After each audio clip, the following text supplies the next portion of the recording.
आज ज्ञान का दिन, 6 दिन हो गए हमें। 6 दिन में भावी योगी संत ने ज्ञात से भी अज्ञात से भी अमृतवाणी का हमें पान कराया है। संत की अमृतवाणी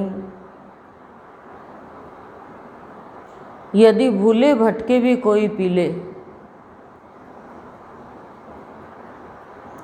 तो वो भटका हुआ प्राणी भी सही मार्ग पर आ जाता है,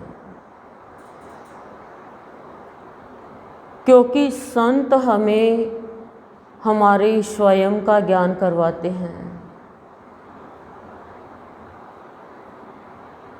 हमारे अंदर में जो चेतना हमारी, उसके ऊपर इतना आवरण आया हुआ था, हमें चेत कराते हैं कि तू जीव नहीं है, तू शिव है। तू यहाँ सिर्फ रोने धोने खाने पीने के लिए नहीं आया है। तेरा एक लक्ष्य है परमात्मा को पाने का। अपने जीवन को, अपने रास्ते को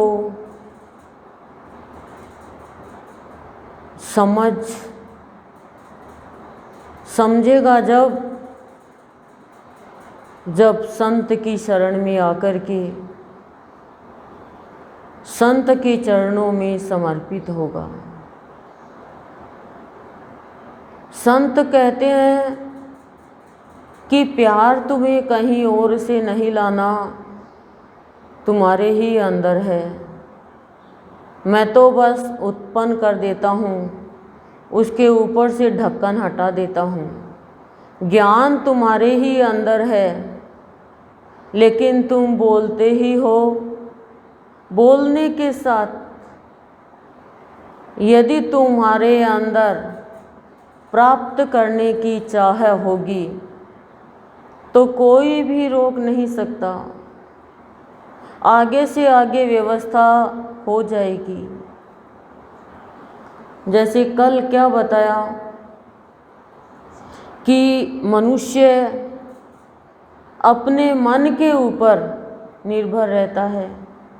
अब जिसका मन तामसिक है, वो मन क्या चाहेगा? वो मन चाहेगा संसार में लड़ाई झगड़ा, तेरी मेरी निंदा, स्वार्थ। और जिसका मन राजसिक है, वो मन क्या चाहेगा कि संसार में ठाट बाट हो, मेरे घर में सारी सुख सुविधा हो। और जिसका मन सात्विक है, वो चाहेगा मुझे सत्संग मिले, मुझे अच्छा संग मिले। क्यों मिले अच्छा संग?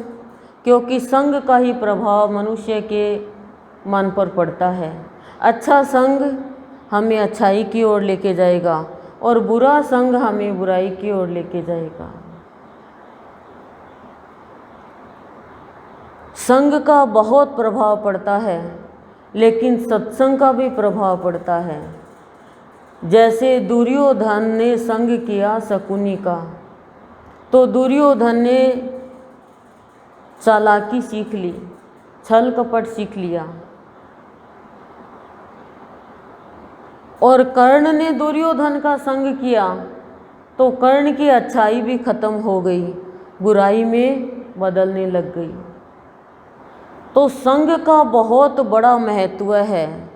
यदि मनुष्य संग नहीं जाने और कुसंग में चला जाए तो अपने जीवन को खराब करता है वो।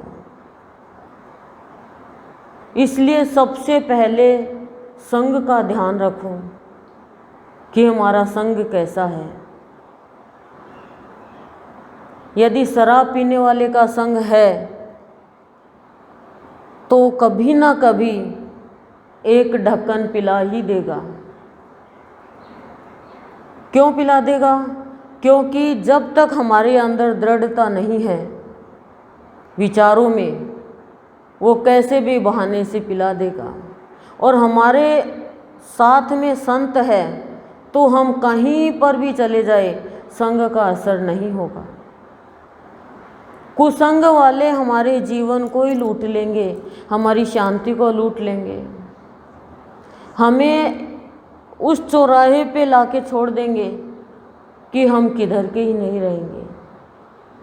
लेकिन अच्छों का संग, श्रेष्ठ पुरुषों का संग, महान का संग आपको महान बना देगा। जब लड़की की शादी करती है तो घर देखते हैं कि कैसा घर है, रेपुटेशन कैसी है, मांगने वाले तो नहीं है, क्योंकि संग तो उनका ही होगा ना। तो संग से व्यक्तित्व बनता है, संग से धारणा बनती है, संग से नीचे गिर जाता है प्राणी। लेकिन जिसका अच्छा संग है, ये मान के चलो वो ईश्वर को प्राप्त कर लेता है, ईश्वरमय जीवन जीने लग जाता है। चोर का संग करोगे एक दिन चोरी सिखा देगा। जिसका बाप चोर है वो अपने बेटे को चोरी सिखाएगा। और बेटे को संग अच्छा मिल गया तो वो कहेगा नहीं पिताजी आप भी चोरी करनी छोड़ो और ये पाप है। साधु संतों का संग हमारा प्रारब्ध बदल देता है, क्योंकि साधु संत है हमें अच्छे संस्कार देते हैं, अच्छे विचार देते हैं। वो कहते हैं किसी से बदला नहीं लेना है तुझे,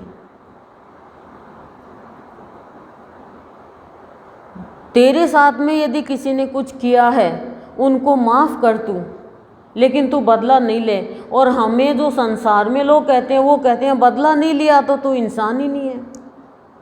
बदला लेने वाला बड़ा होता है क्या? ये तो आप अंतर मन से ही पूछ लो। लड़ाई करने वाले के साथ में हम लड़ाई करेंगे तो क्या हम इज्जत वाले कहलाएंगे? इज्जत वाले कहलाएंगे क्या? नहीं।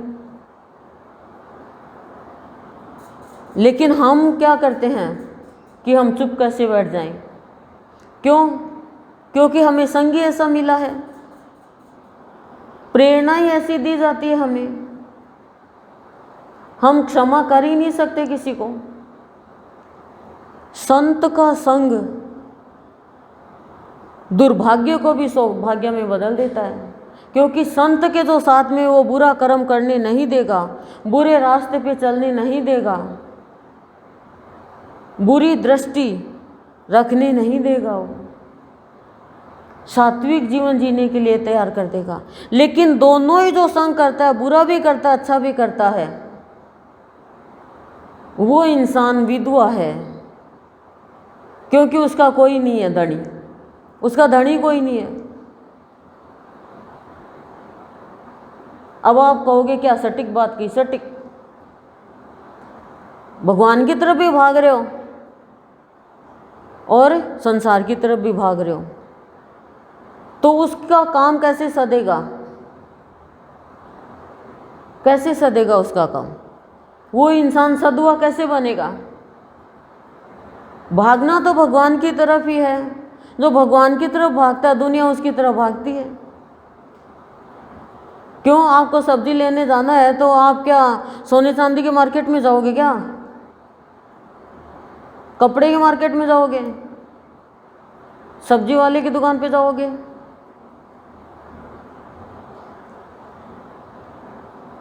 और मोल तोल भी करोगे? तो ये भी दुकान है, ये सत्य की दुकान है, पर यहाँ पे ग्राहक कौन है?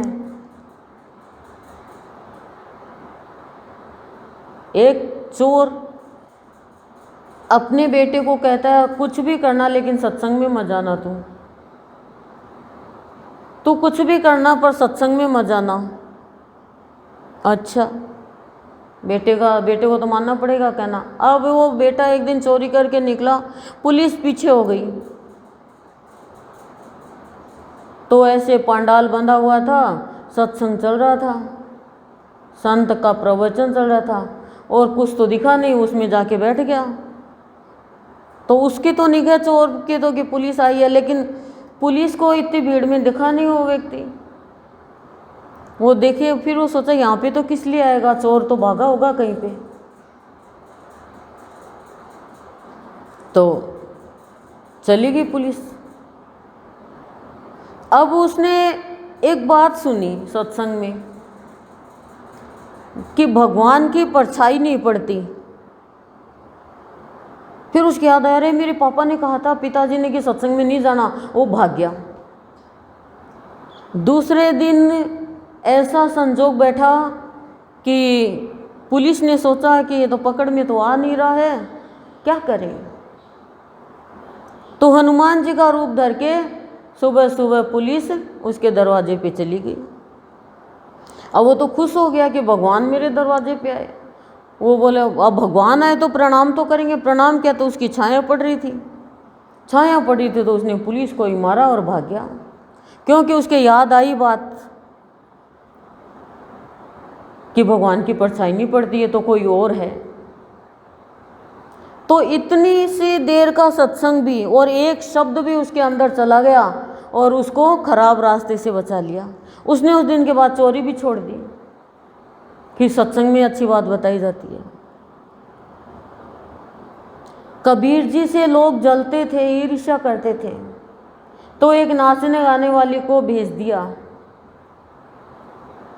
और कह दिया कि जा, बच्चे की माँ है, ये है। लोग हंसी उड़ाने लगे जो बदमाश थे वो, कि ये तो औरत को रखता है साथ में, ये तो स्त्री को रखता है। लेकिन कबीर जी उसको माँ कहते, माँ खाना खा लो, माँ ये कर लो। और सत्संग में जाते तो उसको साथ में लेके जाते अपने। लोग देखे, बात बनाए कि देख स्त्री को साथ में कर रखा है, लेकिन कहता नहीं माँ आप चलो। सत्संग करते करते उसका हृदय परिवर्तन हो गया, संग का बता रहे हूँ, और वो चरणों में गिर गई कि मेरे से गलती हो गई, मेरे को गांव के कुछ लोगों ने और आपको बदनाम करने के लिए भेजा। संग का असर। चंदन के संग नीम होता है, उनमें भी सुगंध हो जाती है चंदन की। चंदन विष व्यापत नहीं, लिपटे रहे तो भुजंग। सांप चंदन का संग करके और अपनी प्रकृति भूल जाता है कि मुझे काटना है, वो भी एकदम शांत शीतल हो जाता है चंदन की सुगंध से। बाबा के पास में भी माता बनासा रही, जगले की माँ रही, लोगों ने बदनाम किया, लेकिन जैसे बाबा का संग उन्होंने पाया तो उन्हें परिवर्तन आ गया। और हम तो अपना भी बताएं कि हम भी ऐसे ही भटक रहे थे। जीवन का कोई क्या बताए पॉइंट ही नहीं था, कोई दिशा नहीं थी। किसकी पूजा करें, किसको छोड़ें, किसको नहीं छोड़े, समय समय पे इसकी पूजा, इसकी पूजा, इसकी पूजा। सांस लेने की टाइम नहीं मिलती। आज ये करो, आज ये नहीं किया तो क्या होगा, आज ये नहीं किया तो क्या होगा।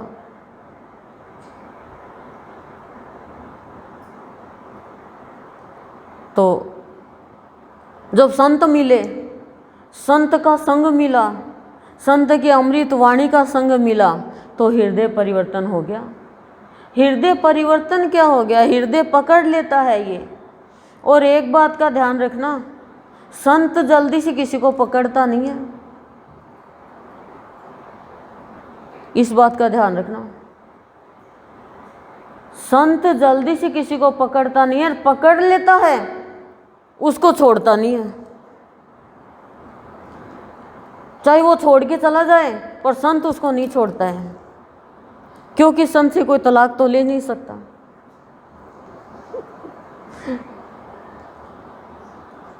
माता पिता से कौन तलाक लेगा। न्यारा बेशक हो जाओ, तो न्यारा क्यों हो जाते हैं, क्योंकि हम जीवन से न्यारा होते हैं। जीवन ही न्यारा कर देते हैं हमारे गुरुदेव, अलग ही। आप लोगों को खुद को एहसास होने लग जाएगा। लेकिन संत की बातें अच्छी उन्हीं को लगेगी जिसका धरातल अच्छा है। अब कोई चीज़ बनाई हमने और वो अच्छी नहीं लगी हमें, तो चीज़ तो अच्छी है पर हमें अच्छी क्यों नहीं लगी? क्योंकि हमारी जुकाम लग रही है, बुखार हो रही है या कोई चिंता लगी हुई है, तो वो चीज़ हमें टेस्ट ही नहीं आएगा। तो इसका मतलब ये थोड़ी कि चीज़ खराब है,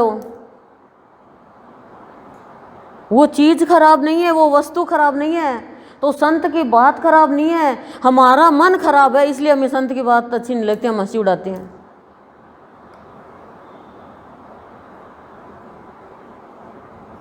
राम की बात आपको बहुत लोग बता देंगे, लेकिन राम जैसा आचरण बनाना ये कहाँ सुनने गए, और बनाता भी कौन है? आचरण बनाओ राम के जैसा। क्यों कहा राम को मर्यादा पुरुषोत्तम राम? क्यों कहा?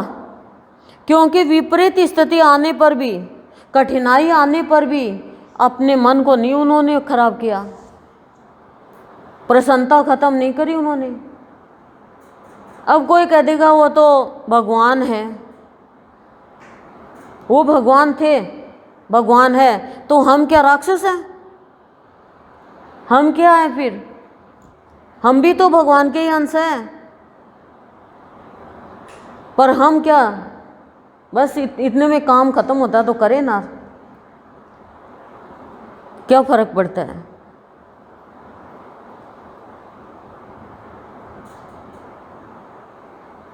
जीवन को ही नहीं समझ पाएंगे हम। भागवत सुन ली लोगों ने, पढ़ ली, लेकिन कृष्ण का रूप तो नहीं बन पाए, राधा का प्यार तो नहीं ले पाए। आपने नोट करी क्या बात? राम नवमी, सीता नवमी, नवमी को आए दोनों पति पत्नी, और कृष्ण जन्माष्टमी और राधाष्टमी दोनों अष्टमी को ही आए। देखो क्यों आए? क्योंकि 8 भुजा से, 8 जगह से टेढ़ा वो भगवान। क्यों टेढ़ा हो गया? बोले मैं टेढ़ा इसलिए हो गया, टेढ़ों को सीधा कर दूं। प्रेमिका ने भगवान के कंधे पे सर रख रखा है, देखा आपने? कभी निहारा क्या? नहीं निहारा। निहारना क्या है? 3 भक्ति होती है, पर बताएंगे, भक्ति का तो गया ना चैप्टर, अब बाद में बताएंगे, याद रखना कौन सी 3 भक्ति होती है, गुरुदेव ने बताई है, लेकिन अभी तो ज्ञान की बात ही चले ना। राधा के जन्म से भगवान का अवतार प्रेमा अवतार हो गया। क्यों? क्योंकि राधा का उल्टा धारा जो भगवान की धारा में बह जाए। गोपियां तो भगवान से प्यार करती थी, लेकिन राधा से कृष्ण भगवान ज़्यादा प्यार करते थे। राधा के प्यार के कारण ही भगवान ने चैतन्य रूप में जन्म लिया, और कृष्ण कृष्ण कृष्ण कृष्ण, क्योंकि राधा ने कहा कि तू निर्मोही है, तू क्या जाने प्यार क्या होता है, प्यार की आग लगा के तू तो चल पड़ा। कहा नहीं राधे, तू और मैं अलग अलग थोड़ी हैं, हम दोनों तो एक ही हैं। ये पूरा संसार राधामय कृष्णमय तो है, लेकिन कहा राधा जैसा दिल नहीं है आपके अंदर। कहा नहीं राधे, ऐसी बात मत कहे।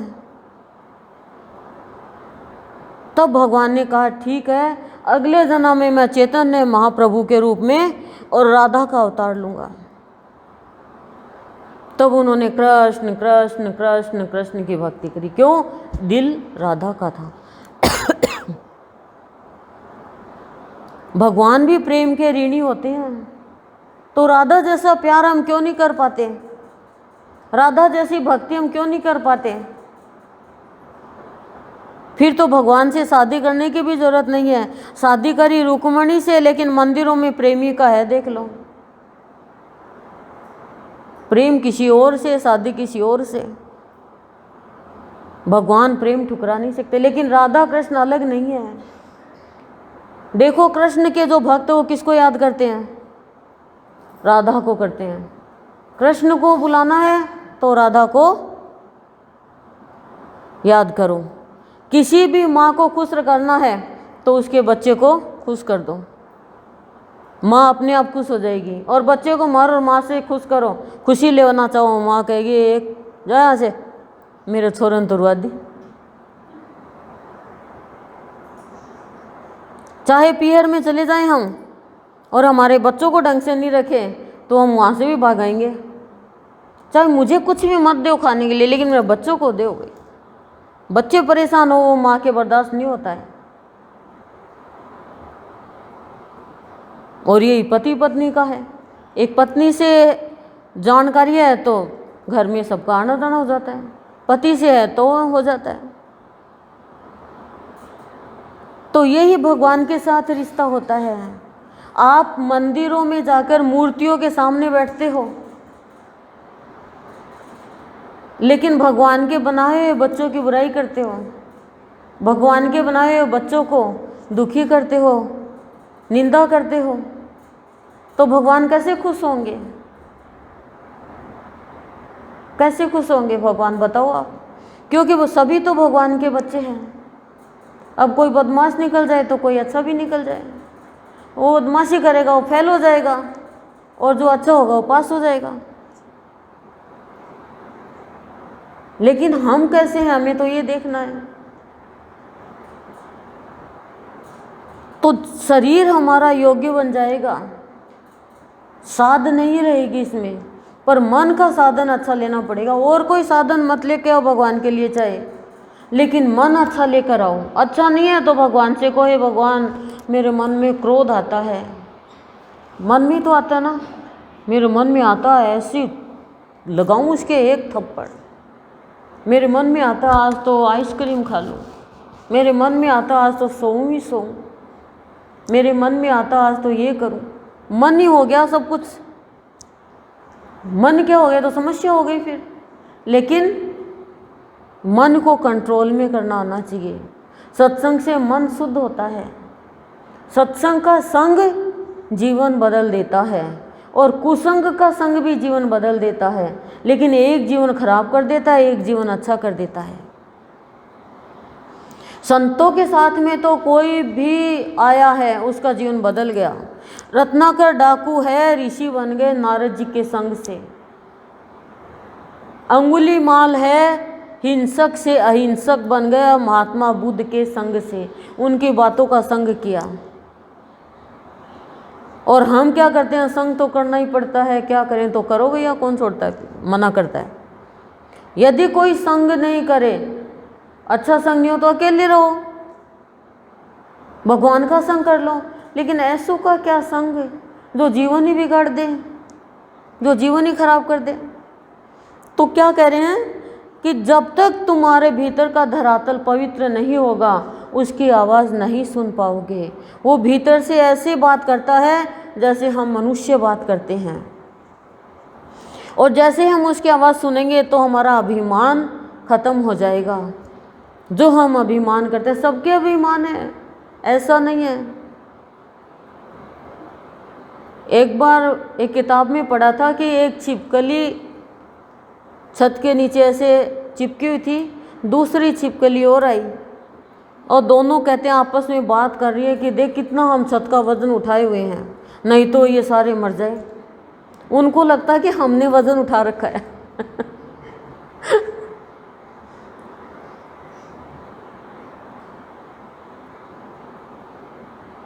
ऐसा लगता है। तो हर प्राणी को ऐसा लगता है कि हम कुछ कर रहे हैं, करने वाला तो कोई और ही है, हम तो सिर्फ निमित्त हैं, सिर्फ निमित्त हैं। कभी भी चिंता नहीं होगी, निमित्त बन जाएंगे तो फिर प्राणी अपना मान तान सब भूल जाएगा, भगवान को मान के चलेगा। एक उसको जो मान के चलता है उसका मान सदा होता है, और जिसको अमान्य कर देता है उसको और खुद को आगे रखता है उसका मान कभी नहीं होता। फिर क्या कहते हैं, अपने स्वरूप को जानो, अपने भाव को जानो और भक्ति में बह जाओ, तो ये जीवन सुंदर होगा। और सद्गुरुदेव का भाव तो इतना अलौकिक, इतना अद्भुत, जो गुरुदेव की अमृत वाणी का पान कर लेगा, कोई भी भूले भटके भी पी करके तो देखो आप गुरुदेव की अमृत वाणी का पान, पीकर तो देखो आप गुरुदेव की अमृत वाणी। अब दूध पियोगे तो क्या होगा, ताकत आएगी, पानी पियोगे तो प्यास बुझेगी, और कोई की बुराई कान के द्वारा पियोगे तो क्या होगा, अंदर में एक बार तो बहुत खुश होगे, फिर अंदर में अच्छा नहीं लगेगा, क्योंकि अंदर में गंदगी फैल गई ना, अंदर तो भगवान, अशांत हो जाएंगे। और किसी को वाणी से गलत बोल दोगे तो क्या होगा, तो भी अशांत होंगे, सॉरी गलती हो गई, अरे तूने तो बोल दिया, सॉरी बोलने से क्या होगा, फिर चांटा मार दिया और सॉरी बोल दिया, धक्का दे दिया और सॉरी बोल दिया, वो अंदर की तकलीफ तो खत्म नहीं होती ना।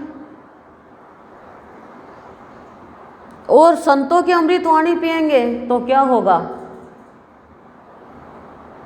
जीवन ही मीठा हो जाएगा, जीवन ही सुंदर हो जाएगा, होश में आ जाएगा, ज्ञान हो जाएगा, अज्ञानी नहीं रहेंगे। इतनी ताकत है संत की अमृत वाणी में। और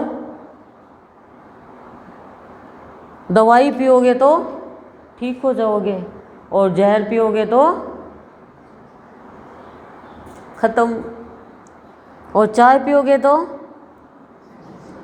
शरबत पियोगे तो, सब पी के बैठे हैं, चाय भी, शरबत भी, शिकंजी भी हैं, रूह अफ़ज़ा भी, कॉफ़ी भी, पर क्या हुआ, वो तो शरीर तक ही है।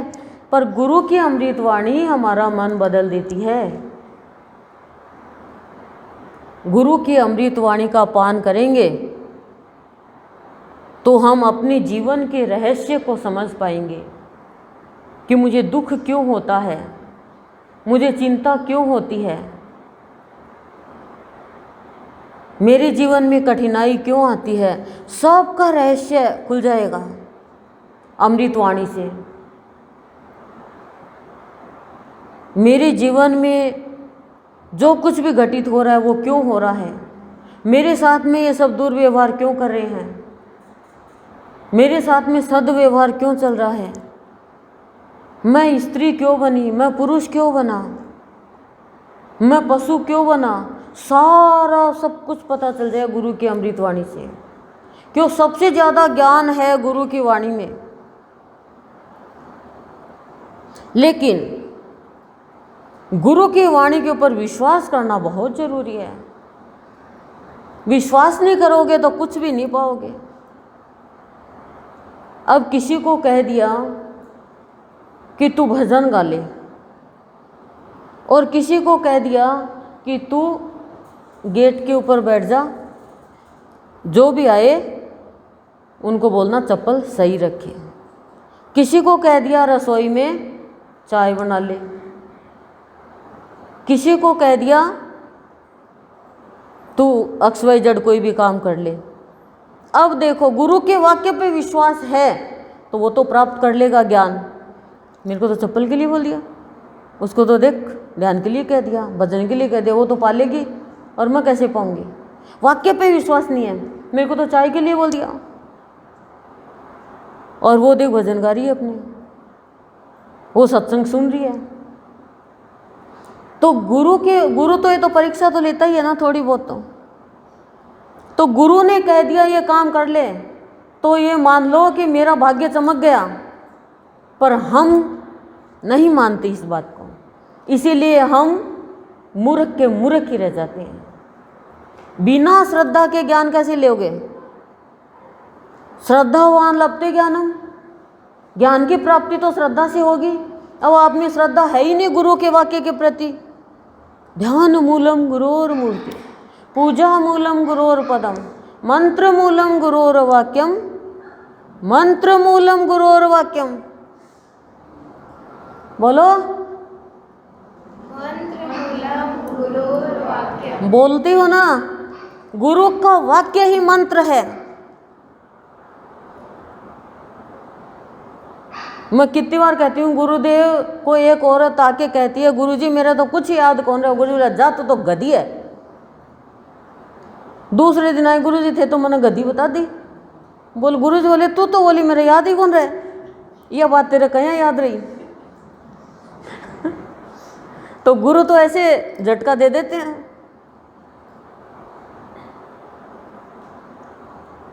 गुरु तो बहुत निराला है। एक जनी को कहा कि मेरे पैर में मोच आ रही है तो दवाई लगा ला के। दवाई लाई, पट्टी भी लाई साथ में, गरम पट्टी। बोले छोरी तू तो तीनों लोग तिर गई, तू तो पट्टी भी लगा दी मेरा। इतनी होती है संत की सेवा से भाग्य में वृद्धि। लेकिन संत को कोई पहचान नहीं पाता ना। संत सबको पहचान लेते हैं दिव्य दृष्टि के, लेकिन संत को कोई नहीं पहचान पाता। हमें तो वो भगवान चाहिए जो राधा के साथ में बंसुरी बजा रहा है। जीता जागता संत इस धरती पे आ गया, उसकी बुराई करते हैं, कलंक लगाते हैं, थूकते हैं उसके ऊपर, धक्का मारते हैं, उसके पास में नहीं बैठते हैं कि ये तो ऐसी साधारण ही है।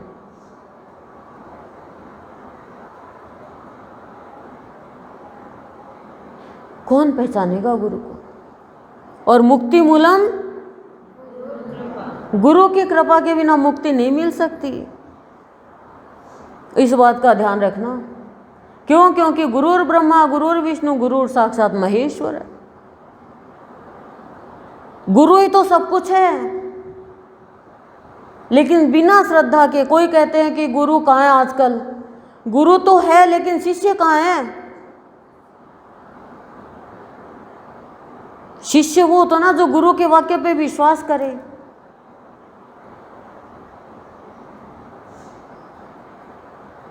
वो संत अरविंद जो है, उसका वो गवर्नर कौन है, वो एक बाल लेके आ रहा है। बाल की भी कीमत है गुरु के, एक बाल की। 100 बाल तो बहुत दूर की बात है, उसका बाल भी पूजनीय होता है। क्योंकि रोम रोम में उसके ओम होता है। वही तो है जो सबका कल्याण करता है। तो ज्ञान की अमृत वाणी सुनने आ गए, लेकिन श्रद्धा के बिना ज्ञान नहीं मिलेगा। श्रद्धा होनी चाहिए। श्रद्धा होगी तो गुरु जबरदस्ती घर पे जाके दे देगा, और श्रद्धा नहीं होगी तो दिया हुआ भी ले लेगा वापस, कि नुकसान हो जाएगा।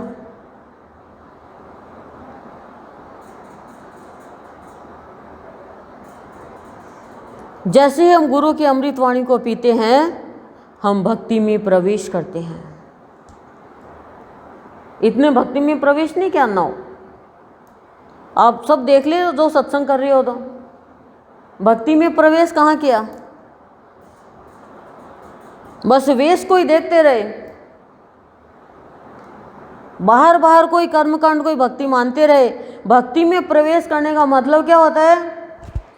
मैं कुछ नहीं, मेरा कुछ नहीं, जो कुछ है सो तेरा है, तेरा ही दिया हुआ है। ये श्वास भी तू ही ले रहा है।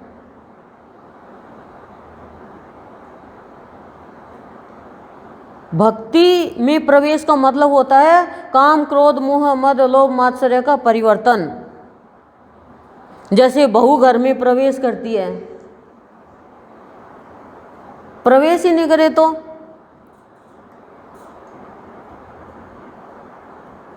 नहीं करे क्या होता है? प्रवेश करते हैं तो वो क्या करते हो आप? एक डंडी से इधर इधर थाली करते हो और वो चावल गिरा देती है। ये कोई शगुन करते हैं क्या? ये काहे के शगुन हुए? सीधा आके अपने भगवान के चरणों में आशीर्वाद लाए ना। बेचारी को तंग करते हैं, टेढ़ा मेढ़ा वो करता है कि वो मैं तो टेढ़ो मेढ़ो चालूंगा तो न सहन है मिला के चालना पड़ेगा। मैंने तो ये लिया भाई, मैं तो टेढ़ा मेढ़ा चलूंगा, मैं तो इधर का इधर, इधर का इधर कर दूंगा, लेकिन तेरे को सबको सीधा सीधा करके चलना पड़ेगा। एक ने कहा कि बहुत सीधा धीरे धीरे थाली रखना, अच्छा शुभ नहीं होता है, लड़ाई करने वाला होता। बोला अच्छा ये तो करा, वो बड़ा भड़ रखने लग गई। अब क्या करे? थी बहुत अच्छी लेकिन नहीं पसंद आया उसको।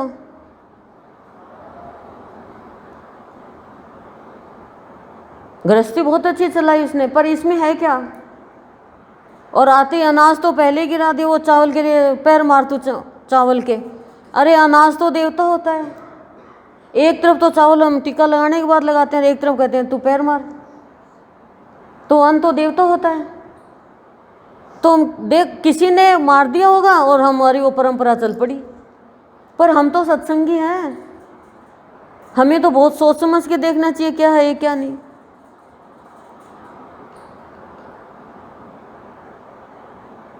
लेकिन हम तो बस देखा देखी चलते हैं, बस करो ये करो।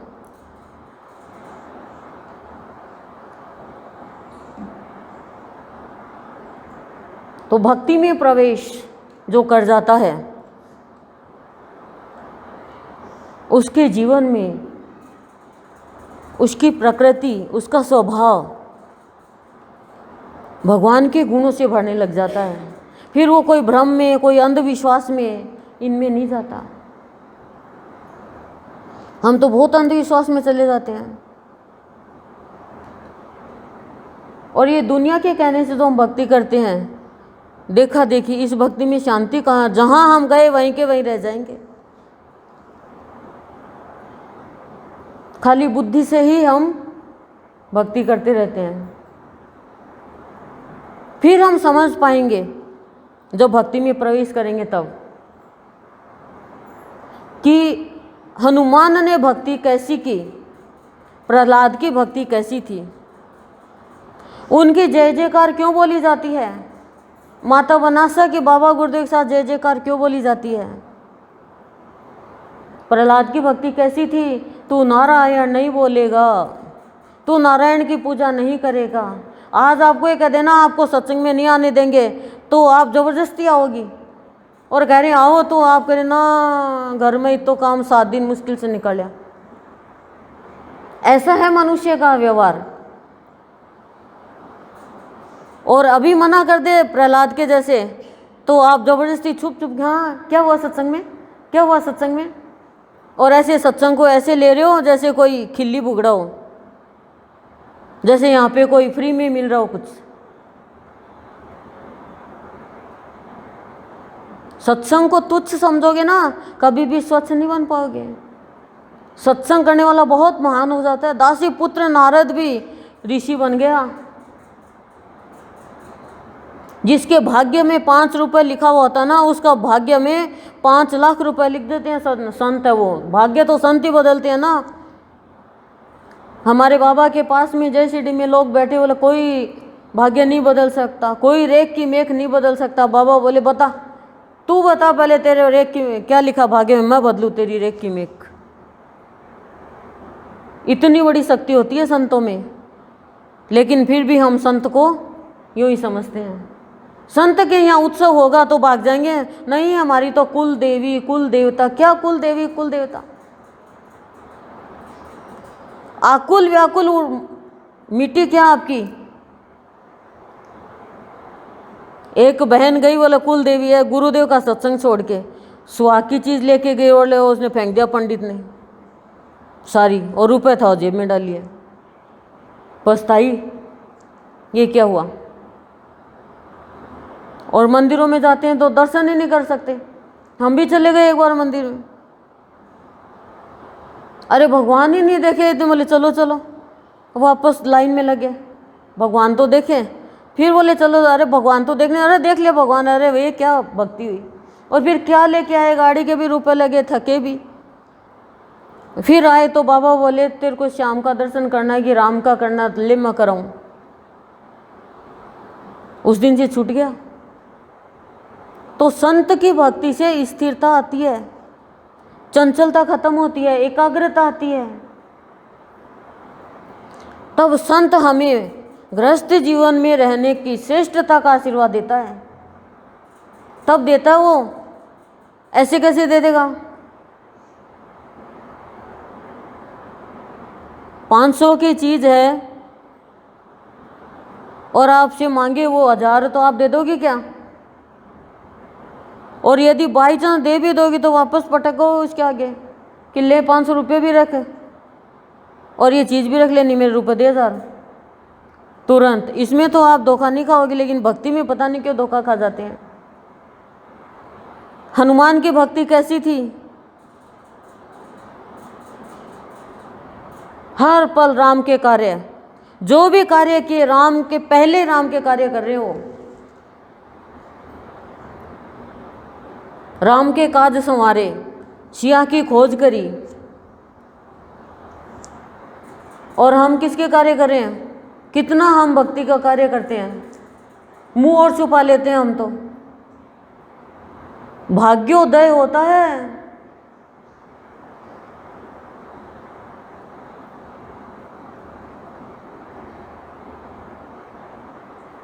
संतों के यहाँ सात्विक कार्य में,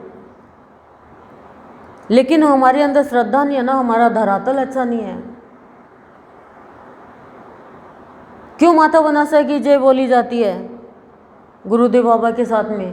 क्योंकि माता बनासा ने बाबा को पाने के लिए बहुत त्याग किया, बहुत कष्ट सहन किया। एक बार बाबा को भगवान मान लिया, फिर मुड़ के नहीं देखा किसी की तरफ, अमर हो गई। माता बनासा की श्रमदान आई थी मंडेला में, लाख का कड़ा पहन रखा था। बोली ये क्या पहन रखा है? बोला ये तो फूट जाओ, भक्ति को चूड़ो पहन ले ताकि सदा अमर हो जाए। पर सबके भाग्य में कहाँ भक्ति का चूड़ा? गंगा तो बह रही है, और इन्हीं शब्दों के द्वारा गुरुदेव हमें आज ज्ञान करवाना चाह रहे हैं कि जय जयकार किसकी बोली जाती है, भक्ति कैसी भक्ति थी और आपकी भक्ति कैसी है। ज्ञान करवाना चाह रहे हैं भक्ति की सीढ़ी दर सीढ़ी चढ़ के। ये नहीं है एक झटके से हमने भक्ति कर ली, धीरे धीरे धीरे धीरे स्टेप बाय स्टेप चढ़ाते हैं कि संत की भक्ति में कितना आनंद है। वो सब गुरुदेव हमें यहाँ पे समझाते हैं और समझाएंगे। गुरुदेव के भाव की, प्यार की गंगा बहती है, बह रही है। हमें अपने जीवन को, अपने भीतर के विचारों को निर्मल, स्वच्छ, पवित्र करना है। ये गुरुदेव आज समझाएंगे हमें कि कैसे करना है, क्योंकि हम तो हाथ मुंह धोना ही जानते हैं, शरीर धोना जानते हैं, लेकिन विचारों को साफ करना, मन बुद्धि चित्त को साफ करना हमें आता ही नहीं है। ये अब सफाई हो रही है अंदर में।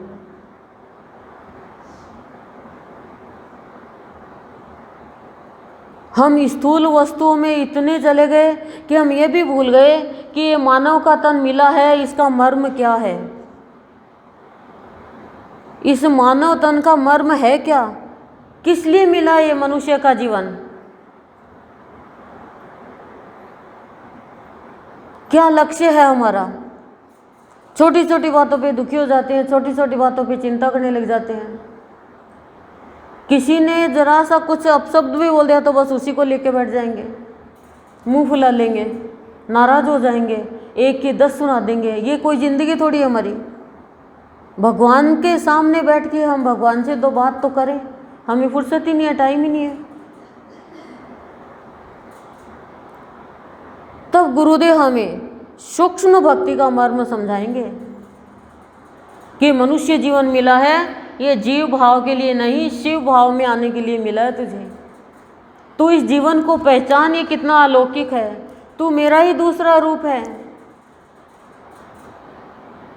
और भक्त व्याकुल होकर भगवान को पुकारता है कि मुझे भी उस ज्ञान की प्राप्ति कराओ जिस ज्ञान को पाकर के आप महान हो गए।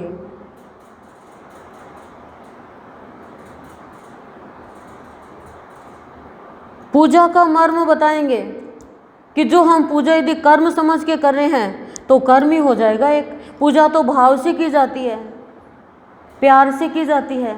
एक तो माँ रोटी बनाती है अपने बच्चे के लिए, एक पत्नी रोटी बनाती है अपने पति के लिए, और एक नौकरानी बनाती है। नौकरानी घर में काम करती है लेकिन उसका मन कहाँ रहता है? अपने बच्चों में। तो भक्ति कर रहे हैं हम, पूजा कर रहे हैं, लेकिन मर्म क्या है? खाली कर्म है भाई, जल्दी से चलो ये कर ले, चाय पियेंगे। अब जैसे अभी आपके कोई व्रत आएगा, अभी कौन सा महीना चल रहा है ये? सावन भादव। अब आसोज में आता है आशा भागवती, क्या करते हो? 16 दिन 17 दिन या हैं व्रत करो बहू और खर्चा करो पियर वाले। मुझे ये बड़ा आश्चर्य होता है। हाँ भाई गणगौर उस्मान है, भेज देना। हाँ भाई ये व्रत करेगी, भेज देना। हाँ भाई ये होगा, भेज देना। तभी बेटियों की माँ डरती है। सब कुछ यही। अब तो इतना नहीं रहा, क्योंकि लड़कियां इतना करती नहीं है, जानती नहीं है, हॉस्टल में पढ़ती है।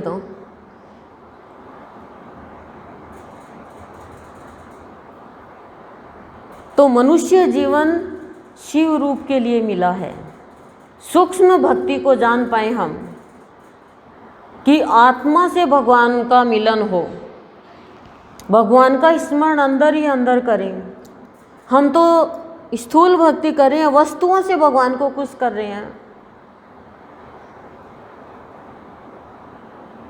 बात करके भगवान को खुश कर रहे हैं। अब कोई बच्चा स्कूल में पढ़ने के लिए जाए और कहे मैम मैं आपके लिए साड़ी ला दूंगा, मेरी मम्मी को बोल के आपके ये दे दूंगा, और पढ़े नहीं तो कैसे पास करेगी वो मैडम? कर भी देगी तो एक्शन लिया जाएगा उससे कि गलत काम कर दिया। पर भगवान को भी तो इसी कैटेगरी में ले लिया ना हम लोगों ने। भगवान जी सवामणि कर दूंगी, ये काम कर दियो। भगवान जी मेरी बहू के बेटा हो जाए और आपके ये काम, ऐसा रात्रि जुगा कर दूंगी, जागरण कर दूंगी, और बेटी हो गई तो भगवान जी बैठे रहो। मतलब भगवान को भी इसी कैटेगरी में ले लिया। भगवान को जैसे हमारी प्रसाद की रात्रि जुगे की जागरण की जरूरत है क्या? भक्ति का मर्म तो जान ही नहीं रहे ना कि भक्ति क्या है। भक्ति तो अधिकार भरी होती है, उसका अधिकार होता है भगवान के ऊपर, रिश्ता होता है भक्ति में, प्यार होता है भक्ति में। और फिर अच्छा काम हो गया तो भगवान को प्रसाद खिलाओ, भगवान के बहाने से हम भी खा लेंगे जो मीठा बनेगा तो। लेकिन ये जो हम भक्ति करें ना, ये मर्म नहीं जान रहे हम। भगवान को क्या बोलना, क्या नहीं बोलना, क्या बात करनी, क्या कहना, ये चीज़ तो हमें आनी चाहिए। फालतू बातों हम 1-1 घंटा कर लेते हैं, लेकिन अच्छी बात क्यों नहीं कर पाते हैं? बच्चों से प्रेम करते हुए भी हम आनंद में कैसे रह सकते हैं, गुरुदेव ये सिखाते हैं हमें। परिवार में प्रेम करते हुए, परिवार में रहते हुए, परिवार चलाते हुए भी आनंद में रहना संत सिखा देते हैं सत्संग के माध्यम से। और जिसने अपने दिल में गुरु को बसा लिया, गुरु का निवास स्थान हो गया, वो हर पल गुरु को ही निहारता रहता है दिल में। फिर उसके दिल में कोई भी अशांति, कोई बात अशांत नहीं करती है, कोई भी क्रिया अशांत नहीं करती है। हम कहते हैं ना मेरे दिल में बहुत बेचैनी होती है, दिल में भगवान को नहीं बैठा रखा हमने, हर किसी को बैठा रखा दिल में। भगवान के स्थान पे तो भगवान को ही बैठाओ ना। कहो हे प्रभु तुम आके बैठो यहाँ पे, अपना स्थान क्यों छोड़ के चले गए? तो भगवान कहेगा मैंने इसलिए स्थान छोड़ दिया क्योंकि तू वाणी से तो झूठा बोलती है, आंखों से गलत देखती है, दूसरों में बुराई देखती है, कानों से झूठी झूठी बातें सुनती है, बुराई सुनती है। तो मेरा दम घुटने लग गया, तो उन्होंने मेरे को भी झूठा बना दिया, इसलिए मैं स्थान छोड़ दिया, मैंने इसलिए स्थान छोड़ दिया भगवान ने। पर फिर भी हम मानेंगे थोड़ी, सुन के भी, क्योंकि कुसंग का असर जल्दी से छूटता नहीं है। एक बार लग गया ना कुसंग का असर छूटता नहीं है। जहर जल्दी से अपना असर थोड़ी छोड़ देगा।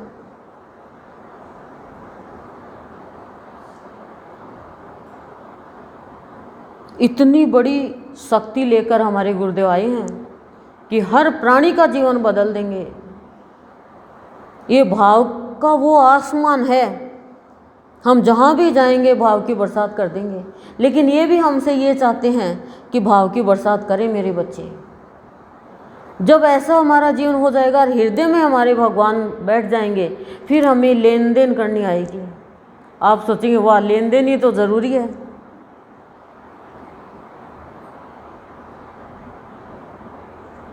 किसी के शादी पार्टी या बर्थडे पार्टी, एनिवर्सरी लेन देन करते हैं, उसने मेरे को गिफ्ट दिया, फिर वो भी गिफ्ट लाएगी। ये लेन देन नहीं है, शादी ब्याह में लेने वाली बात नहीं है। सत्संग के माध्यम से भाव लेना आ जाएगा हमें, और भाव लेना तो आएगा ही आएगा, हमें फिर भावना देनी आ जाएगी हमारी भगवान को कि ये भावना जो है ना, ये मुझे बहुत तंग करती है, दुर्भावना। ये भावना हम भगवान को दे देंगे, विचार भगवान को दे देंगे, कष्ट भगवान को दे देंगे। ये देना आ जाएगा। नहीं, हमें देना नहीं आता है अभी। भगवान को तो बहुत कम कहते हैं, 10 लोगों को कह देंगे, भगवान को कहना ही नहीं चाहते। तब जाकर के भक्ति का मर्म, जीवन का मर्म, हर चीज का मर्म हम समझ पाएंगे। ये मानव का तन मिला, इस तन में गृहस्थ जीवन में हम यदि जीवन रथ का सारथी भाव योगी को बना लेंगे तो हम हर चीज में शिक्षा ले पाएंगे। फिर हमारा ये जीवन रूपी रथ गृहस्थी को चलाते हुए आनंद मग्न रहेगा। फिर ये रथ है, कहीं पर भी इधर उधर नहीं जाएगा। लेकिन सारथी तो भावयोगी संत को बनाना ही होगा। ऐसे तो सदगुरुदेव की अमृत वाणी है, वो बरसती है सुबह सुबह नियम से। लेकिन ये जो 7 दिन में जो भाव की धारा बही है, इस धारा में कोई बह गया, भाव में बह गया, तो फिर वो अनुभव कर पाएगा कि जैसे सबरी ने श्री राम की भक्ति करी, और श्री राम की भक्ति करी तो उसने क्या किया, प्रतीक्षा करी गुरु के वाक्य के अनुसार कि राम आएंगे, और राम उनकी कुटिया में गए। लेकिन उसने प्रतीक्षा बहुत की पूरी उम्र बीत गई। रोज भगवान के लिए बेर तोड़ के लाती है, रोज फूल बिछाती है, रास्ता साफ करती है। ऐसे ही हमारे गुरुदेव, जब हम भक्ति का मर्म समझ जाएंगे और धारा में, भाव की धारा में बह जाएंगे, तो हमारी साध तो पूरी करेंगे ही करेंगे, लेकिन हमारी साध और गुरुदेव की याद काल्पनिक नहीं रहेगी, फिर वो वास्तविकता में परिवर्तित हो जाएगी। फिर हमारी चाह भाव योगी के दर्शन की, वो दर्शन की चाह पूरी होगी। अभी तो हम खाली कल्पना में ही भक्ति करते हैं, भगवान को याद कल्पना में करते हैं, भगवान ये हो जाए तो तेरे को याद कर लेंगे। कितना याद करते हैं हम? जो हमारा संसार का काम अटका हुआ है, उसके लिए हम भगवान को याद करते हैं, वो काल्पनिक याद है। और जब वो हो जाता है तो हम क्या कहते हैं, भगवान मैंने तो बिना ही कारण ये बोला, ये काम तो मेरा होना ही था, ये तो सिद्ध होना ही था। तो भावना तो हमारी बराबर हो गई ना। तो भावना ही देनी आती है कि भगवान, ये भावना, इसी से प्राणी महान बनता है और इसी से तुच्छ होता है। आज मैं मेरी सारी भावना तेरे को समर्पित करती हूँ, क्योंकि भावना में ही तो भाव होता है ना। और दुर्भावना है तो भाव आएगा कहाँ से? अभाव आएगा। अच्छी चीज़ भी खराब क्यों लगती है ये बताओ? क्योंकि हमारा अंदर का सिस्टम अच्छा नहीं है। चाय के ऊपर पानी पियोगे तो दांत गिर जाएंगे, लेकिन सत्संग करने के बाद में तेरी मेरी करोगे तो जीवन नहीं गिर जाएगा। विचारों से नहीं गिर जाओगे। तो सत्संग करने के बाद में तो अमृत पिया है यहाँ, तो फिर भी जहर पियोगे, दोनों मिल जाएंगे। और भगवान तो अपने भक्तों को कदम कदम पे बचाएंगे, इस बात को आप ध्यान रखो। असुर ने सोचा कि हमें भी समुद्र मंथन में अमृत निकला, वो हमें भी पिला दे, पर भगवान तो कहता है मैं चालकों का चालक हूँ, मोहिनी रूप धर लिया और असुर स्त्री के पीछे पागल हो गए और वो उनको तो अमृत पिला रहे हैं विष्णु भगवान और असुरों को पानी पिला रहे हैं। लेकिन एक असुर ने देख लिया, देवता का रूप धर के चला गया, पी लिया अमृत, पी तो लिया, जैसे ही पता चला काट दी गर्दन। एक राहु बन गया, एक केतु बन गया,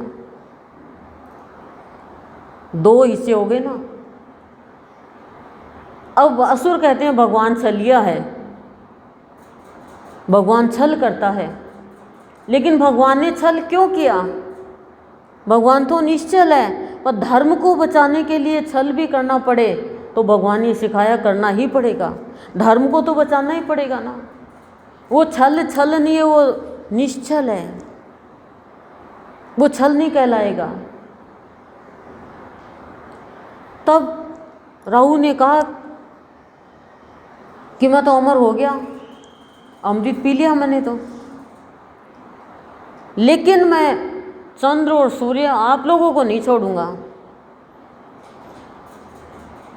अमावस्या का तो सूर्य देव तुझे खा जाऊंगा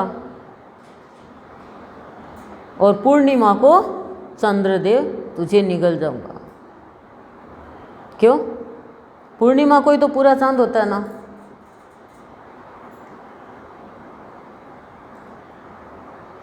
और धीरे धीरे धीरे धीरे वो काला पड़ जाता है। ऐसे तो साइंस के हिसाब से तो बताया कि सूरज और चांद के बीच में धरती आ जाती है तो परछाई पड़ती है, लेकिन ग्रंथों में ये बात लिखी हुई है।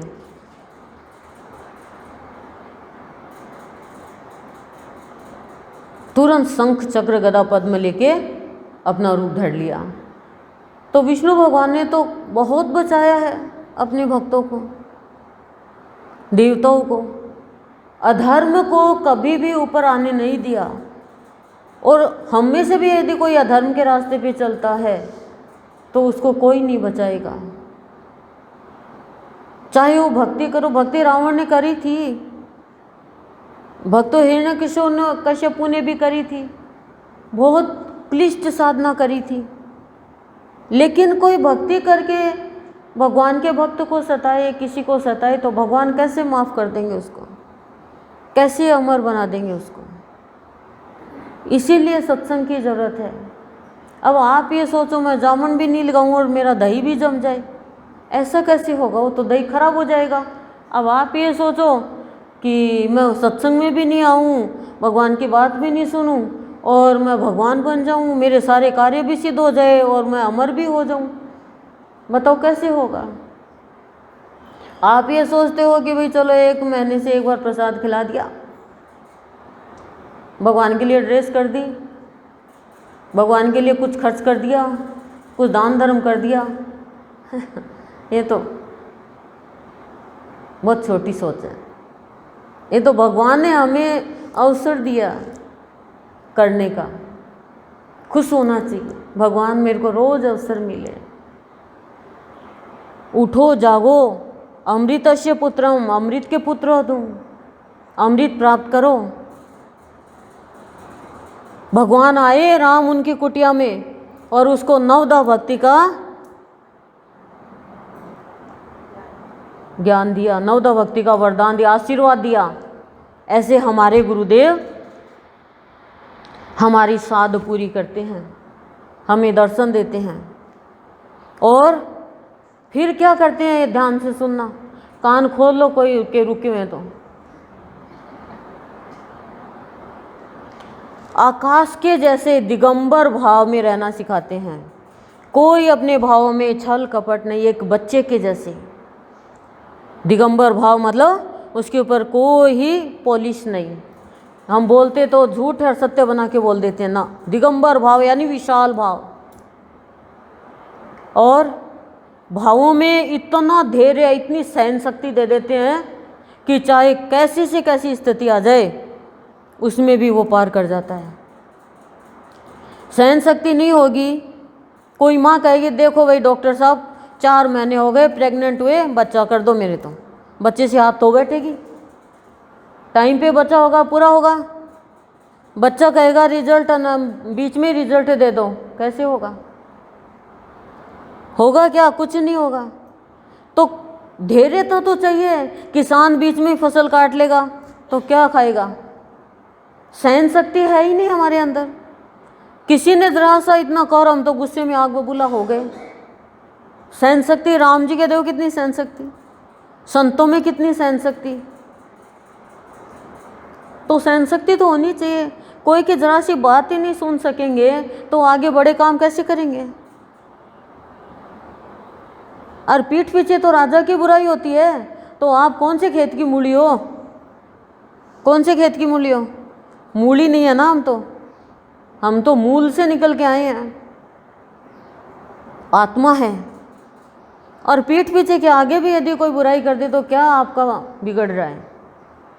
लेकिन ना, हम किसी को कुछ कह दें, हम किसी को भी अपमानित कर दें, किसी को भी गाली निकाल दें, किसी का भी व्यवहार खराब कर लें और हम वही को सम्मान दें, ऐसा संभव नहीं है। आप सम्मान दोगे तो आपको सम्मान मिलेगा। छोटे बच्चे को आप डांट देते हो घर में तो वो बच्चा आपको डांट तो नहीं सकता, लेकिन अंदर ही अंदर दिल रोएगा उसका, अंदर ही अंदर वो दुखी हो जाएगा। फिर बड़ा होने के बाद में नहीं सुनेगा, बड़ा होने के बाद में नहीं सुनेगा वो। बुढ़ापा अच्छा करना है तो बच्चों को अच्छे से रखो। फिर भी बुढ़ापा अच्छा नहीं बीते तो भगवान की मर्जी। आप तो अच्छा करो, फिर आपके अंदर में तो ये होगा कि भाई मैंने तो अच्छा किया।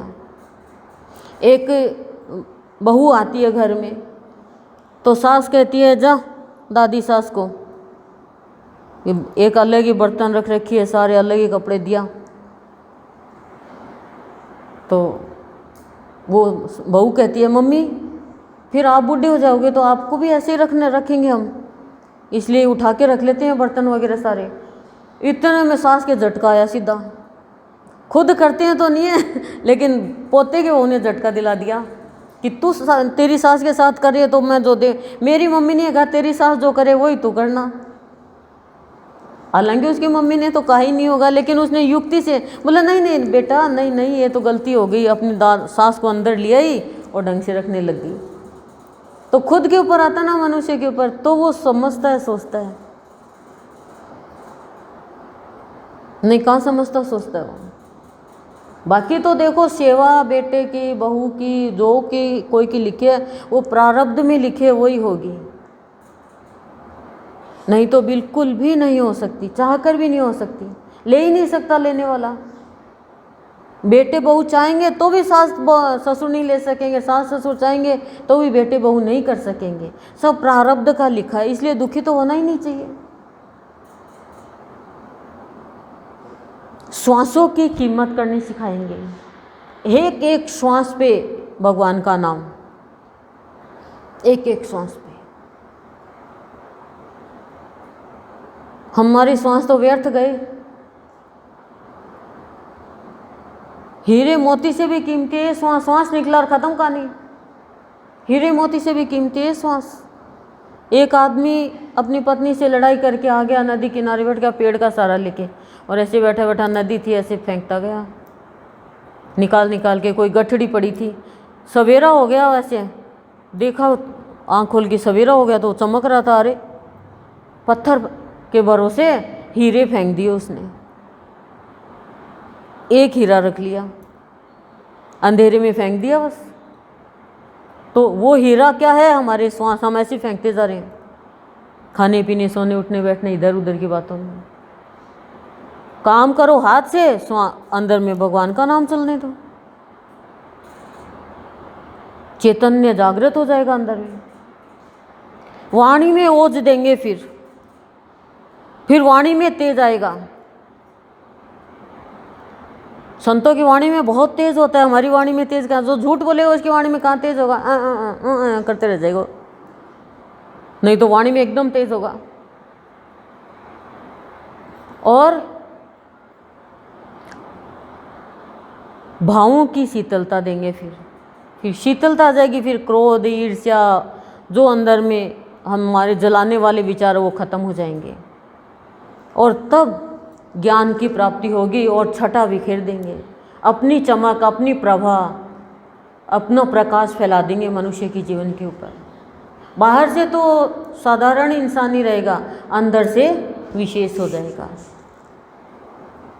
एक संत के पास कोई मिलने के लिए गया तो वो लकड़ी काट रहा था, तो मिलने के लिए गया, वो बोला कि वो संत का नाम लिया कि गुरु जी है क्या? बोला हाँ, अंदर बैठो।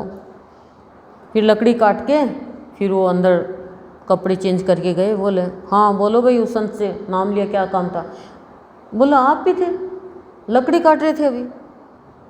बोला हाँ, उस टाइम मैं लकड़ी काटने वाला था, अब मैं संत हूँ। तो अलग कितने रोल करने पड़ते हैं। अब आप तो कह दोगे कि न संत है तो ऐसे थोड़ी होता है, बहुत रोल होते हैं। हम परिवार में कितने रोल निभाते हैं, अभिनय करते हैं, वही संत का होता है। वहाँ पे यदि भाव तो अंदर संत का, लेकिन लकड़ी काटने वाला बन गया, वहाँ कहते मैं ही संत हूँ तो वो इज्जत ही नहीं करता। वो कहता है संत है तो फिर ये लकड़ी काट रहा है, किसी और से कटवा ले, क्योंकि लोगों की थिंकिंग ही ऐसी है ना। तो आज गुरुदेव हमें बता रहे हैं प्राण शक्ति अद्भुत, प्रभाव अभाव भी अद्भुत, संयोग प्राण वियोग भी प्राण की महाशक्ति। संयोग प्राण वियोग भी प्राण की महाशक्ति।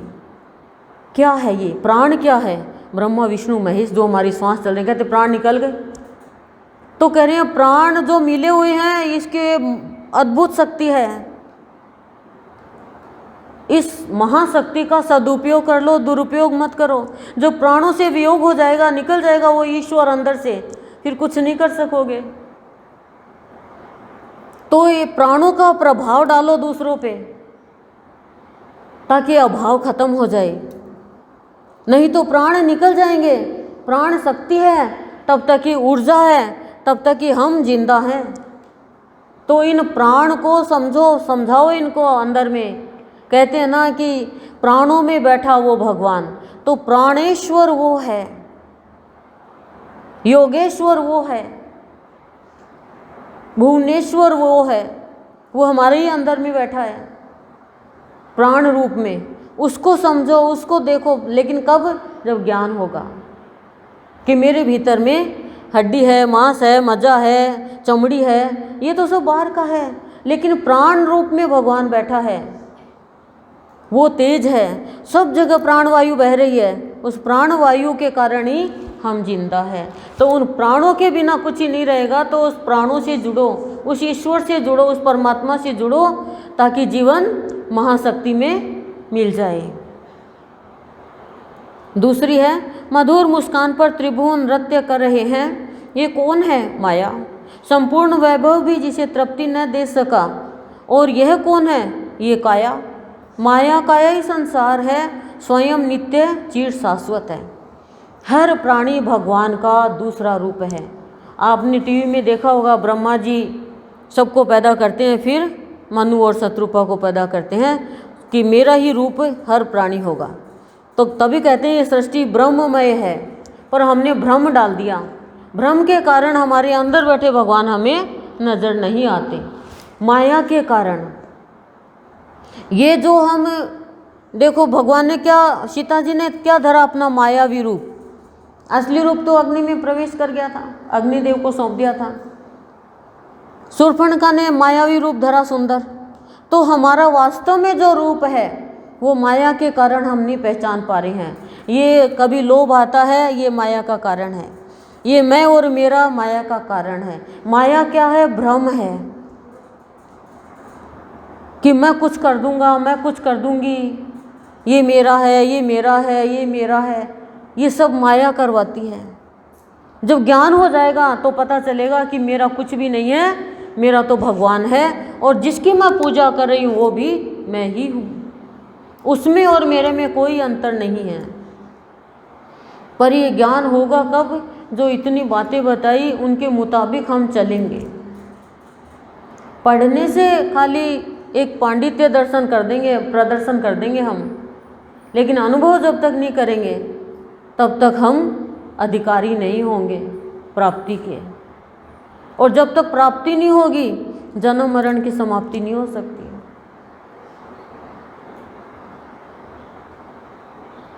तो ये माया क्या है? माया क्या है? माया है बस बाहर में खूब हमारा नाम रोशन हो। जैसे एक गुरु और शिष्य होते हैं, ठीक है, गुरु और शिष्य। एक बूढ़ा गुरु होता है, जवान शिष्य होता है। गुरु तीर्थाटन के लिए जाता है, शिष्य को कहता है पुत्र तू सारा काम करना, जैसे अपन पूजा पाठ करते हैं भिक्षाटन करके तेरा नेम धेम जो है वो करना, ठीक है। अब वो सारा गुरु जी के आज्ञा के अनुसार सारा कार्य करता है। फिर एक दिन क्या होता है, वो भिक्षाटन करने जाता है तो उसकी लंगोटी चूहे कुतर जाते हैं। अब वो सोचता करूं तो क्या करूं, तो एक भिक्षा लेने जाता है, किसी बहन को कहता है कि थोड़ा कपड़ा दे दो ना, लंगोटी नहीं है मेरे पास, मैं सिलूँगा। अब उसकी नई की नई लंगोटी, फिर चूहे कुतर गए, चूहे खूब हो रहे थे। अब उसने सोचा मैं क्या करूं, रोज़ रोज़ कपड़ा भी किससे मांगूं। तो उसने सोचा मैं एक काम करता हूँ, बिल्ली ले आता हूँ कहीं से, तो चूहे तो खा जाएगी कम से कम। बिल्ली ले आया। अब बिल्ली को खाने के लिए रोटी चाहिए, पीने के लिए दूध चाहिए।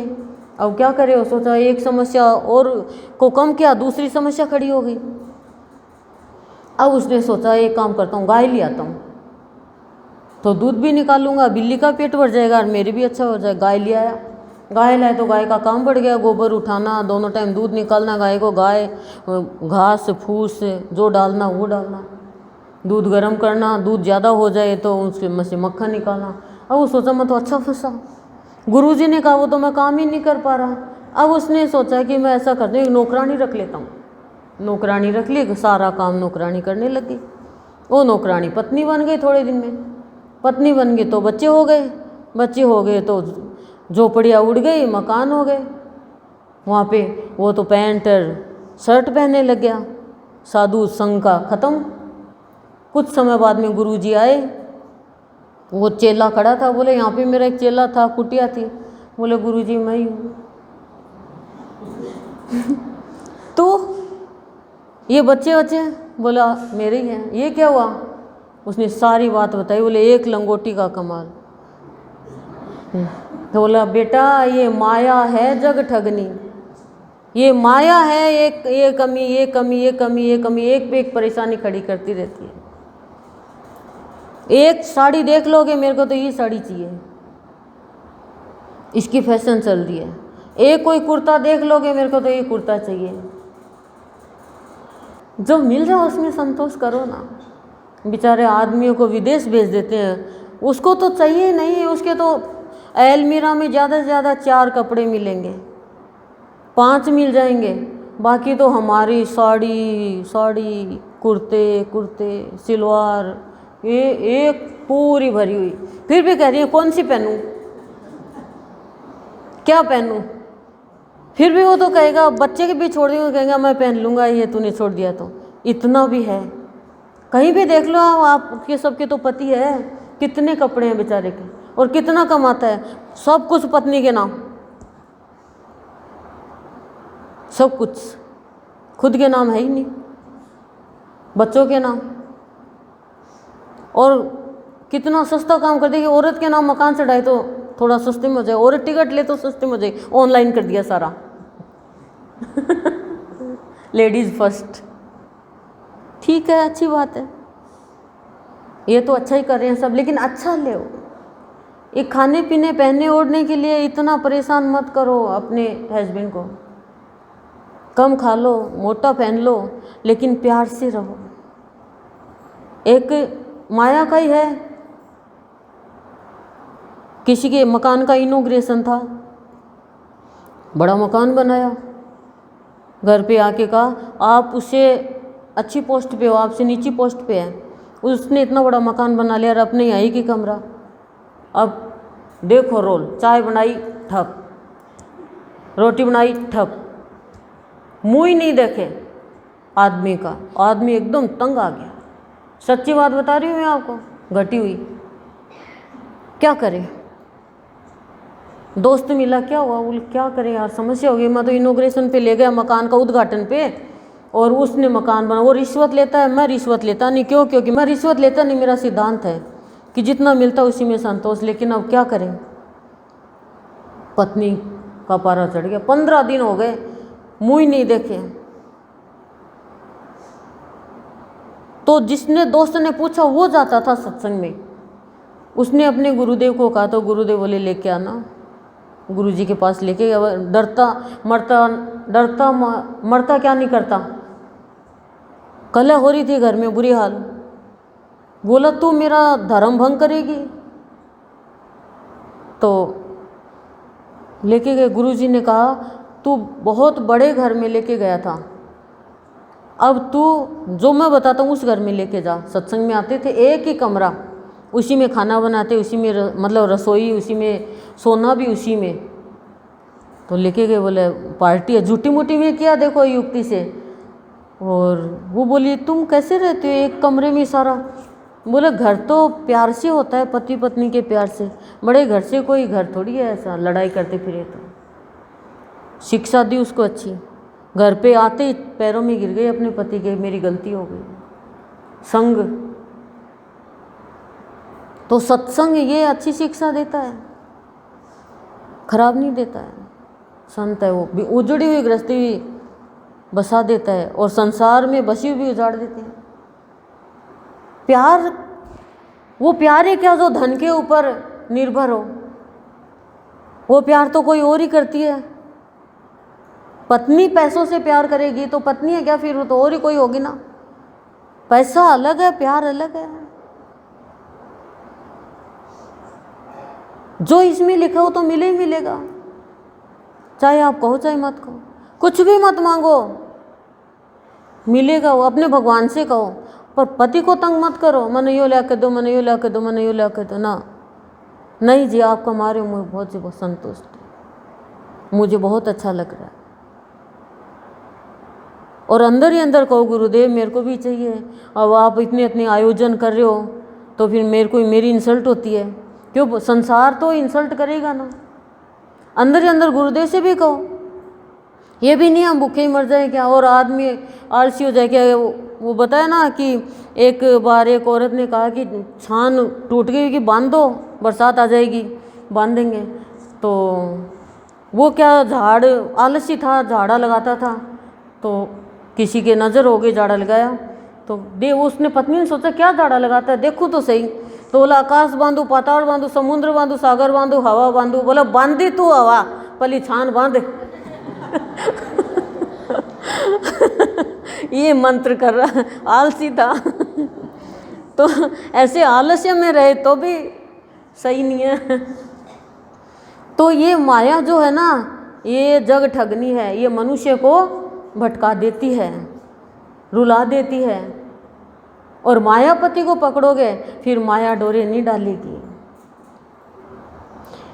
आदि अंत किसका? जो बार बार मिथ्या का विश्वास करे, कि जो खाली संसार पे विश्वास करता है, जो खाली कर्म कांड पे विश्वास करता है, वो मरेगा और जन्म लेगा। सत्य पे विश्वास कर लेगा, संत पे कर लेगा, उसका जन्म मरण कभी नहीं होगा। ये बाजे मुझे बुला न सकेंगे, ये प्राण मुझे भुला न सकेंगे, मैं भगवान जग सावधान। कि ये जो बाजे बजा रहे हो ना तुम, ढोलक बजा बजा के भजन गा रहे हो, बोले मुझे नहीं।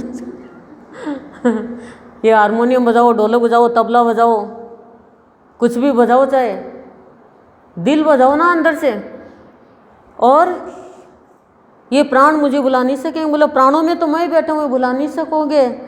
बोला मैं भगवान हूँ, जग सावधान हो जाओ। बोले तुम ऊपर ऊपर से कुछ करके कि भाई चलो सुंदर, कोई भी हमने करवा ली पूजा पाठ है, तो उससे कुछ ही नहीं होगा। तुम मोहल्ले वाले को भी डिस्टर्ब कर दोगे। जीवन जीना सीखो ना, जीवन कैसे सुंदर बनेगा। ढोलक बाजे में क्या है, जोर जोर से लोग नवरात्रा में तो नींद ही नहीं आती थी, यहाँ पे होते थे तो सो बाहर से, और इतनी जोर जोर से इतने महंगे महंगे लेके आते थे, पंखा भी नहीं चलता उस टाइम, थोड़ी सर्दी सी हो जाती है। बजाने की दिक्कत नहीं है, धीरे धीरे बजाए। लेकिन गुरुदेव कह रहे हैं प्यार तो हो, अंदर में प्यार है नहीं, और बार बार दिखाने के लिए इतना कर रहे हो तुम, उससे कुछ ही नहीं होगा। अंदर में प्यार है। अब कोई माँ परिवार में प्यार होता है, पति पत्नी है, माता पिता है, संतान है और पारिवारिक प्यार है, उनके लिए कोई ढोल बाजे की ज़रूरत होती है क्या? तो भगवान क्या बहरा है? भगवान क्या ढोलक से सुनेगा? भगवान ने तो बहुत ही नीचा कर दिया आप लोगों ने। भगवान से तो डायरेक्ट आगे बात करो। अब आप बच्चा मम्मी के पास आएगा, ढोलक बजा, मम्मी दूध पिला दे बोलो मम्मी खाना दे दे, गा के बोलोगे क्या? मम्मी खाना दे दे भगवान को भी ऐसे रिझाओ, रो रो के रिझाओ, डांट के रिझाओ, लड़ाई करो, उसको कहो अंदर ही अंदर। अंदर में प्यार नहीं है तो बार बार करते रहो, चाहे क्या फर्क पड़ता है। और फिर राग की जरूरत नहीं है। किसी ने कहा भजन गाओ तो राग से गाओ, भक्त ने राग के आगे अनु लिख दिया, अनुराग से गाओ, प्यार से गाओ। राग तो सबको नहीं आती पर प्यार से तो गा सकते हैं। संशय के संसार में क्यों भेजा, जहाँ पर नर नारायण पर संदेह किया जाता है, यथार्थ ज्ञान को अज्ञान समझा जाता है। वाह, सब संशय शंका करते हैं, यहाँ संदेह करते हैं। परिवार में यदि संदेह होगा तो रिश्ते टूट जाएगा। और भगवान भक्ति में संदेह करोगे तो भगवान को प्राप्त नहीं कर सकोगे। विश्वास की बहुत ज़्यादा ज़रूरत है भक्ति में। बिना विश्वास के कुछ नहीं होता है। एक दूध बेचने वाली और यहाँ सप्ताह सुन रही थी तो उसने भगवान की बात पे विश्वास कर लिया कि भगवान का नाम लेके भवसागर पार कर सकते हैं। उसने सोचा भवसागर पार कर सकते तो मैं तो नदी तो पार करूँगी। वो भगवान का नाम लेके नदी पार कर गई, विश्वास था। दूसरे दिन गुरुजी के पास आई, बोले गुरुजी मैंने तो सप्ताह तो नहीं ली लेकिन आपकी बात सुनी, दूध बेचती जा रही थी और मैं तो नदी पार कर गई, मेरे तो पैसे बच गए। अब गुरुजी ने तो बात बताई थी खाली, गुरुजी तो खुद को विश्वास नहीं था। लेकिन गुरुजी ने कहा बता मेरे को, तू चल के दिखा। सब लोग चले गए, वो तो लेके नाम भगवान का और पार कर गई। तो गुरुजी ने कहा मेरे को भी करा। गुरुजी ने नाम लिया, बोले गुरुजी आपने तो कहा। गुरुजी ने नाम लिया, गुरुजी के अंदर शंका थी, गुरुजी डूबने लगे। तो गुरुजी बोला मैं नहीं मानता। तो बोली ये भगवान मेरा तो विश्वास है, विश्वास में बदल जाएगा, मेरे गुरुजी को तो आप पार कराओ। तो भक्त के कहने से पार करा दे। वो तो भागवत कथा कर रहे थे, लेकिन विश्वास के लिए कोई पढ़ाई की, कोई बिजनेस, इसकी पैसे की, कोई उम्र की, कोई जाति की जरूरत नहीं होती है। विश्वास तो दिल का होता है। तो रिश्तों में भी विश्वास होना चाहिए, भक्ति में भी विश्वास होना चाहिए। विश्वास करके तो देखो, विश्वास वो अमृत है और अविश्वास वो जहर है। विश्वास नहीं है तो आप सही हो तो विश्वास दिलाओ। भगवान विश्वास दिलाते हैं पहले भक्त को, फिर भक्त विश्वास करता है। फिर भी नहीं करता तो ज्ञान प्राप्त नहीं लेगा। तो विश्वास, श्रद्धा, विश्वास, निष्ठा, ये तीन चीज़ प्राणी के अंदर जब आएगी तो उसको आत्मज्ञान की प्राप्ति होगी।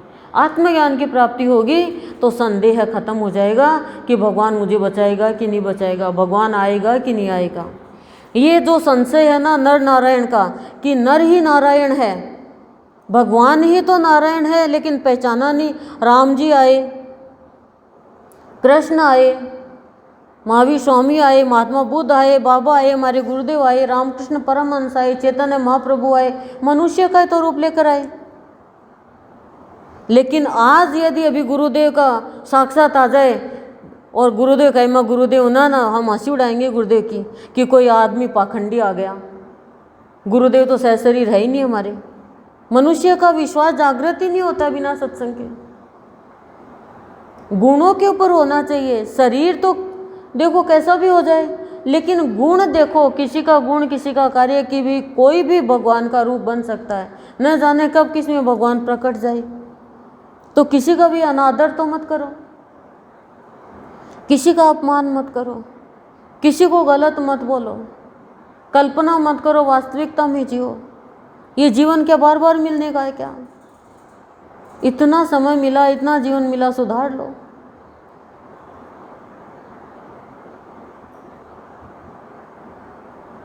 जब ऐसा जीवन हो जाएगा हमारा तो क्या होगा पता है? हम सब आत्माएं जो हमारे गुरुदेव बाबा आज योगेश्वर के रूप में विराजमान है। हम सब योगेश्वरी बन के इनके योगेश्वर ऐश्वर्य को प्राप्त करेंगे, यानी योग भाव से योग होगा और हमारा जीवन उत्तम महान बनेगा, हमेशा शीतलता बनी रहेगी। ये सप्ताह आज 7वां दिन हो गया। जो आपने प्राप्त किया नहीं किया वो आपके ऊपर निर्भर है।